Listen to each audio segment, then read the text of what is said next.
Welcome to Read Write Rodeo. My name is Morgan Brooks. I swear 2025 is the year for sickness. I'm still recovering from the common cold, if anybody calls it that anymore. So here we are on a beautiful Sunday. It's super windy, but we're going to be reading Matthew's chapter 21 through 24.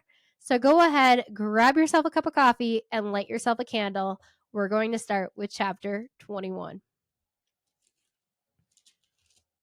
As they approached Jerusalem and came to Bethphage on the Mount of Olives, Jesus sent 2 disciples, saying to them, "Go to the village ahead of you, and at once you will find a donkey tied there, with her colt by her. Untie them and bring them to me. If anyone says anything to you, tell him that the Lord needs them, and he will send them right away." This took place to fulfill what was spoken through the prophet. "Say to the daughter of Zion, see, your king comes to you, gentle and riding on a donkey, on a colt, the foal of a donkey." The disciples went and did as Jesus had instructed them. They brought the donkey and the colt, placed their cloaks on him, and Jesus sat on them. A very large crowd spread their cloaks on the road, while others cut branches from the trees and spread them on the road. The crowds that went ahead of him and those that followed shouted, "Hosanna to the Son of David!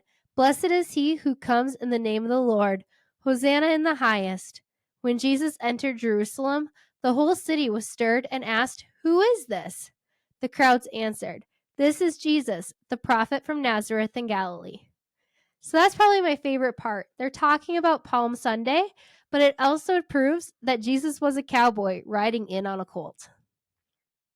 Jesus entered the temple area and drove out all who were buying and selling there. He overturned the tables of the money changers and the benches of those selling doves. "It is written," he said to them, "My house will be called a house of prayer, but you are making it a den of robbers." And so here people were conducting business inside the temple, and Jesus was not okay with that and got really upset. The blind and the lame came to him at the temple, and he healed them. But when the chief priests and the teachers of the law saw the wonderful things he did, and the children shouting in the temple area, "Hosanna to the Son of David," they were indignant. "Do you hear what these children are saying?" they asked him. "Yes," replied Jesus. "Have you never read? From the lips of children and infants you have ordained praise." And he left them and went out of the city to Bethany, where he spent the night. Early in the morning, as he was on his way back to the city, he was hungry. Seeing a fig tree by the road, he went up to it, but found nothing on it except leaves. Then he said to it, "May you never bear fruit again." Immediately the tree withered. When the disciples saw this, they were amazed. "How did the fig tree wither so quickly?" they asked. Jesus replied, "I tell you the truth. If you have faith and do not doubt, not only can you do what was done to the fig tree, but also you can say to this mountain, 'Go, throw yourself into the sea,' and it will be done.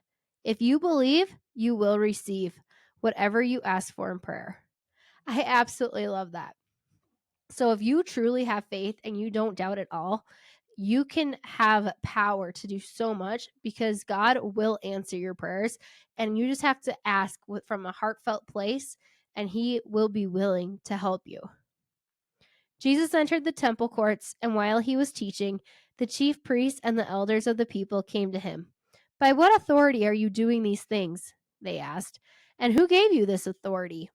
Jesus replied, "I will also ask you one question. If you answer me, I will tell you by what authority I am doing these things. John's baptism, where did it come from? Was it from heaven or from men?"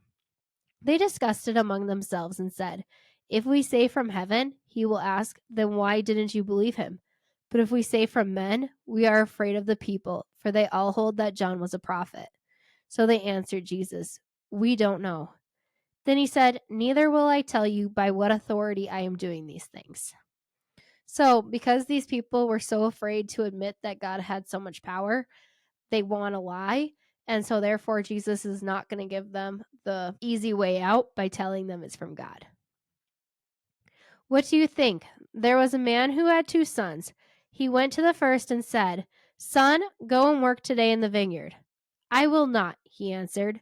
But later he changed his mind and went. Then the father went to the other son and said the same thing. He answered, "I will, sir," but he did not go. Which of the two did what his father wanted? "The first," they answered. Jesus said to them, "I tell you the truth. The tax collectors and the prostitutes are entering the kingdom of God ahead of you. For John came to you to show you the way of righteousness, and you did not believe him. But the tax collectors and the prostitutes did. And even after you saw this, you did not repent and believe him." I think we're all like that. Our initial reaction is to push back, but then when you take some time to think about it, you realize that it is the right thing to do. And I think that's where these people, they thought they were too good, but the ones that realize, like, hey, this is probably a better way of living, they're the ones that take Jesus's advice and will get into heaven. Listen to another parable. There was a landowner who planted a vineyard. He put a wall around it, dug a winepress in it, and built a watchtower. Then he rented the vineyard to some farmers and went away on a journey. When the harvest time approached, he sent his servants to the tenants to collect his fruit. The tenants seized his servants. They beat one, killed another, and stoned a third. Then he sent other servants to them, more than the first time, and the tenants treated them the same way. Last of all, he sent his son to them. "They will respect my son," he said. But when the tenants saw the son, they said to each other, "This is the heir. Come, let's kill him and take his inheritance." So they took him and threw him out of the vineyard and killed him. Therefore, when the owner of the vineyard comes, what will he do to those tenants? "He will bring those wretches to a wretched end," they replied, "and he will rent the vineyard to other tenants who will give him his share of the crop at harvest time." Jesus said to them, "Have you never read in the scriptures? The stone the builders rejected has become the capstone. The Lord has done this, and it is marvelous in our eyes. Therefore I tell you that the kingdom of God will be taken away from you and given to a people who will produce its fruit. He who falls on this stone will be broken to pieces, but he on whom it falls will be crushed." When the chief priests and the Pharisees heard Jesus' parables, they knew he was talking about them. They looked for a way to arrest him, but they were afraid of the crowd because the people held that he was a prophet. So rather than acknowledging their mistakes and that they were the ones that weren't following Jesus' teaching, their alternative was to start looking for a way to arrest Jesus instead. Chapter 22.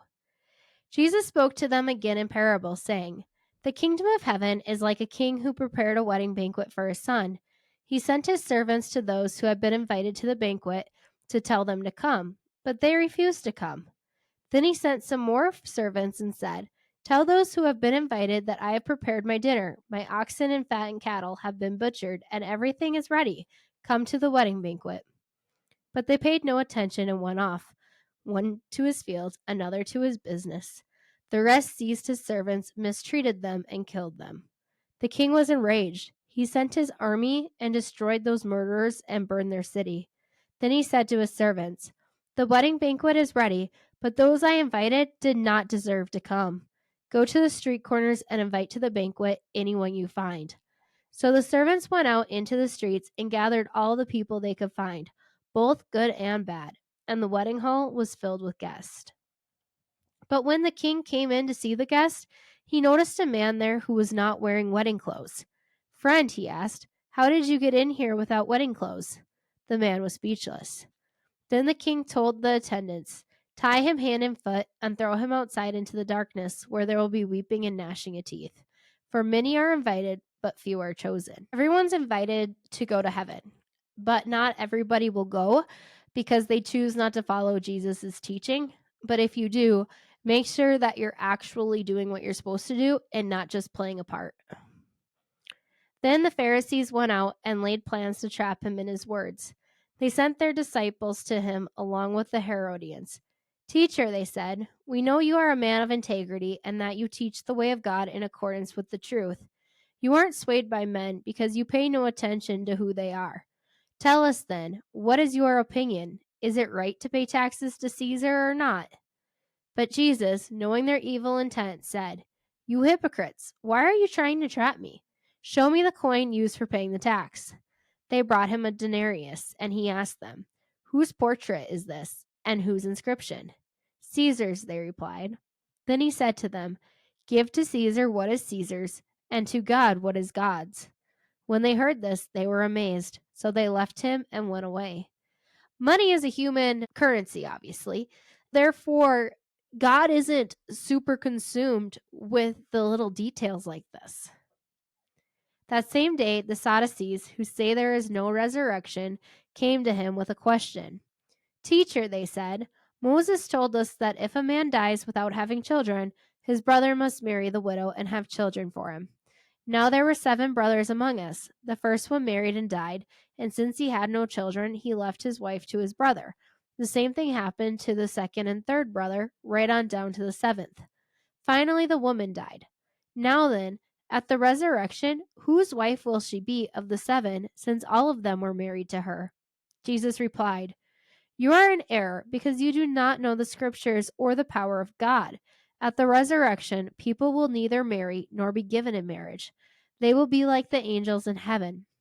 But about the resurrection of the dead, have you not read what God said to you?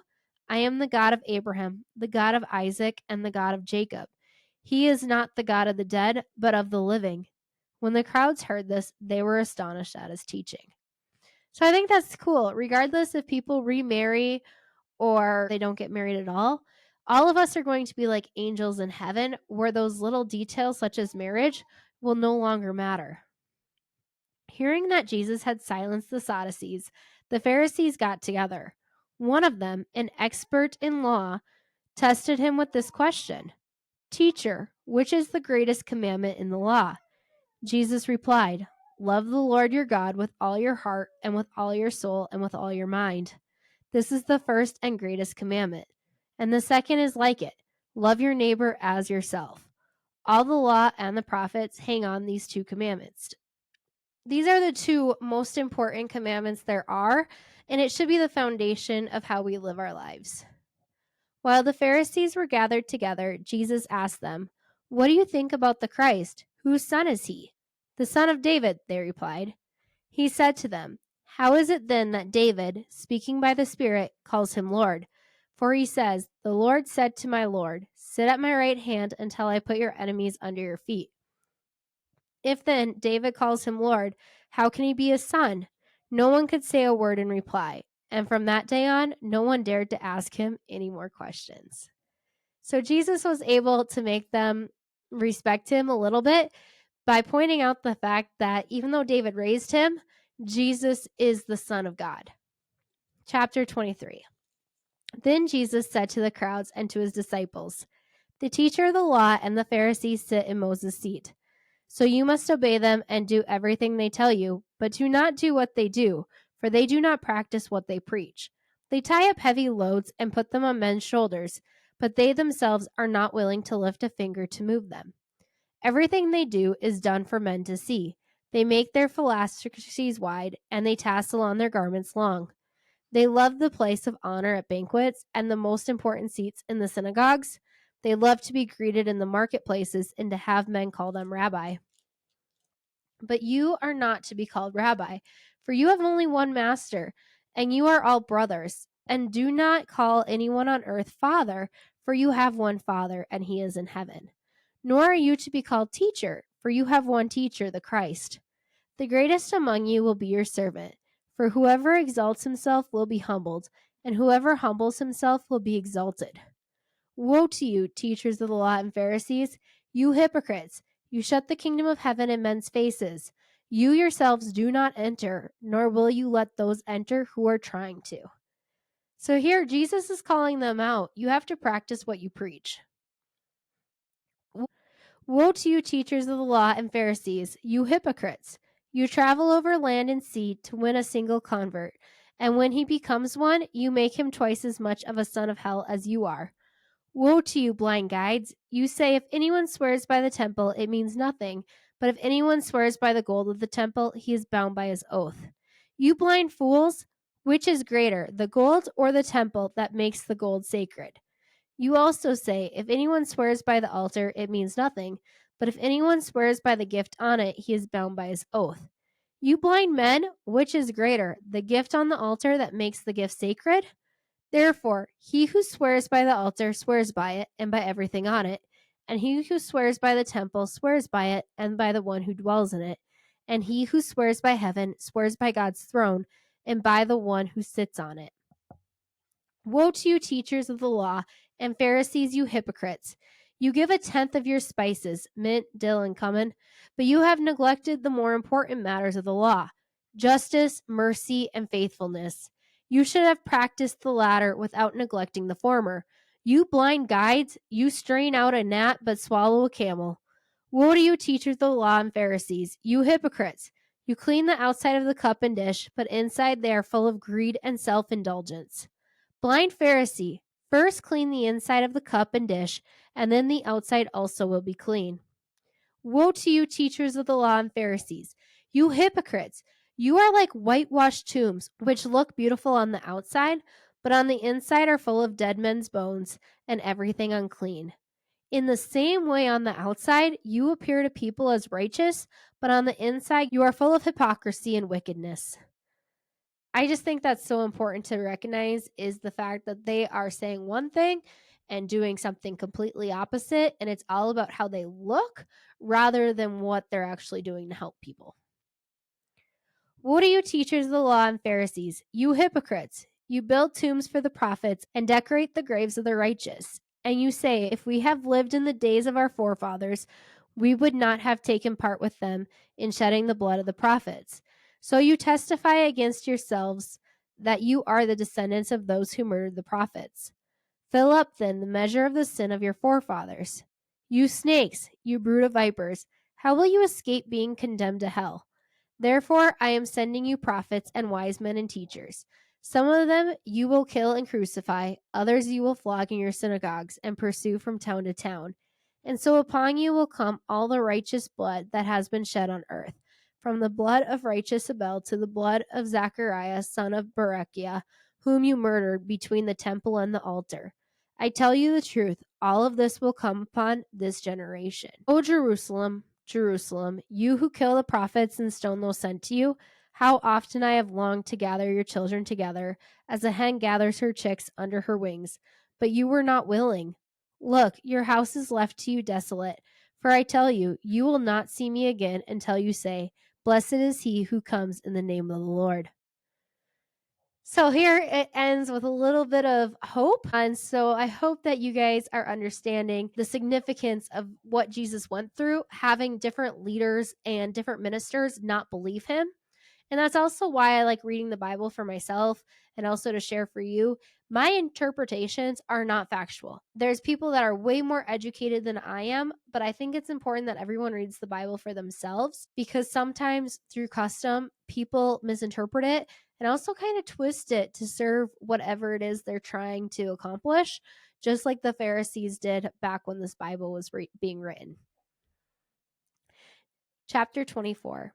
Jesus left the temple and was walking away when his disciples came up to him to call his attention to its buildings.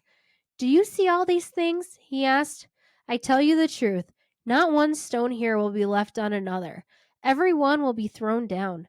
As Jesus was sitting on the Mount of Olives, the disciples came to him privately. Tell us, they said, when will this happen, and what will be the sign of your coming and the end of the age? Jesus answered, Watch out that no one deceives you. For many will come in my name, claiming I am the Christ, and will deceive many. You will hear of wars and rumors of wars, but see to it that you are not alarmed. Such things must happen, but the end is still to come. Nation will rise against nation, and kingdom against kingdom. There will be famines and earthquakes in various places. All these are the beginning of birth pains. Then you'll be handed over to be persecuted and put to death, and you will be hated by all nations because of me. At that same time, many will turn away from the faith and will betray and hate each other. And many false prophets will appear and deceive many people. Because of the increase of wickedness, the love of most will grow cold.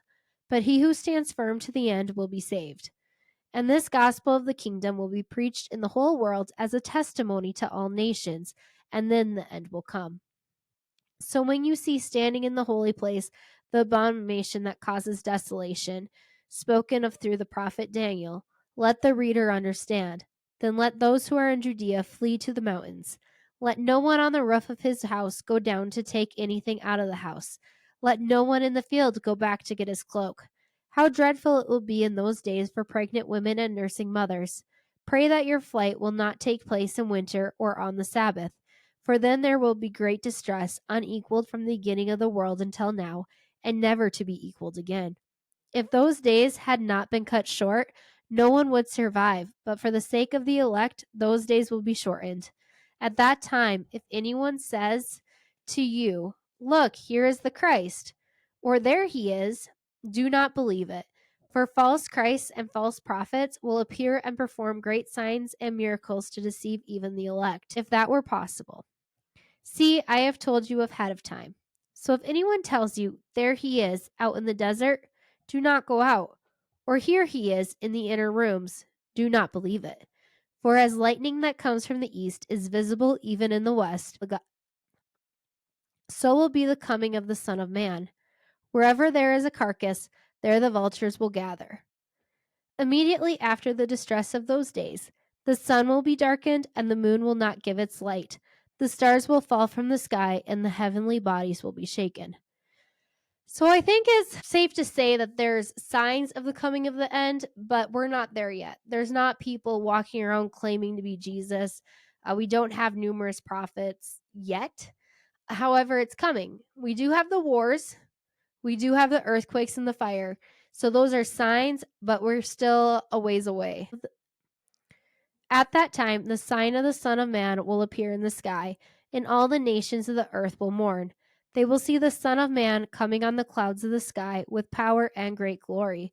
And he will send his angels with a loud trumpet call, and they will gather his elect from the four winds, from one end of the heaven to the other. Now learn this lesson from the fig tree. As soon as its twigs get tender and its leaves come out, you know what that summer is near. Even so, when you see all these things, you know that it is near, right at the door. I tell you the truth, this generation will certainly not pass away until all these things have happened. So I think what that part represents is, like, if you remember, like, the ice age, the dinosaur age, the woolly mammoth age, those times all passed before humans became what we are today. And so here I think Jesus is talking about, like, hey, humans are going to see the end of the times. Heaven and earth will pass away, but my words will never pass away. No one knows about that day or hour, not even the angels in heaven, nor the Son, but only the Father. As it was in the days of Noah, so it will be at the coming of the Son of Man. For in the days before the flood, people were eating and drinking, marrying and giving in marriage, up to the day Noah entered the ark. And they knew nothing about what would happen until the flood came and took them all away. This is how it will be at the coming of the Son of Man. 2 men will be in the field, one will be taken and the other left. 2 women will be grinding with a handmill, one will be taken and the other left. Therefore, keep watch, because you do not know on what day your Lord will come. But understand this, if the owner of the house had known at what time of night the thief was coming, he would have kept watch and would not have had let his house be broken into. So you also must be ready, because the Son of Man will come at an hour when you do not expect him. And I think that's the truth. It might be a while before Jesus comes, but we should be ready regardless, because we don't know. Nobody except for God truly knows when the end will be here. Who then is the faithful and wise servant, whom the master has put in charge of the servants in his household to give them their food at the proper time? It will be good for that servant whose master finds him doing so when he returns. I tell you the truth, he will put him in charge of all his possessions. But suppose that servant is wicked and says to himself, "My master is staying away a long time," and he then begins to beat his fellow servants and to eat and drink with drunkards. The master of that servant will come on a day when he does not expect him, and at an hour he is not aware of. He will cut him to pieces and assign him a place with the hypocrites, where there will be weeping and gnashing of teeth. So that ends chapter 24, and I think that's the biggest thing. We as servants should be doing what's right always, because we don't know when the end's going to come. So thank you so much for listening to me read chapters 21 through 24. I hope to be back on Wednesday to read the rest of Matthew. But a quick horse update. I was able to ride both horses on Friday and then one of them yesterday. They're doing really great, but we're still a long ways away from being ready to enter this summer. And they're only 4. And here in a couple of weeks, I'll get back my 3-year-old. And so it's kind of been an interesting thing starting over already with 3 young ones. Um, but I think it's good for me. So, thank you guys so much for following along. Remember to read the Bible, write your truth, and rodeo for Jesus. God bless you.